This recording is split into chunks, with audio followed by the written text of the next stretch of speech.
kulankan oo looga arinsanayay ammaanka Soomaaliya howlgalka ciidamada midowga Afrika AMISOM ay ka wadaan gudaha wadanka Soomaaliya ayaa ka dhacay magaalada Addis Ababa ee xarunta dalka Ethiopia.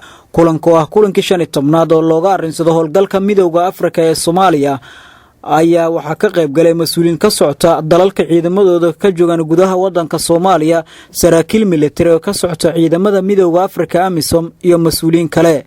intii kulanka uu socday ayaa diiradda lagu saaray dardargelinta howlgalka militari lagula dagaalamay kooxda Al-Shabaab. Gudoomiyaha guddiga nabadda iyo amniga midowga Afrika Ismaaciil Jargu ayaa waxa uu furitaanka munaasabada ka hadlay waxaana uu sheegay in muhiim ay tahay in la dardargeliyo howlgalka midowga Afrika ay ka wadaan Soomaaliya iyo la dagaalanka kooxda Al-Shabaab.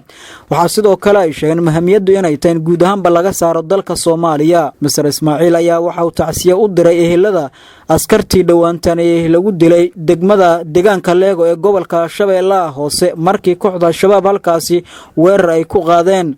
mas'uuliyiinta ka qayb gashay kulanka ayaa si weyn u gorfeeyay in la sii xoojiyo amniga Soomaaliya iyo howlgalka AMISOM.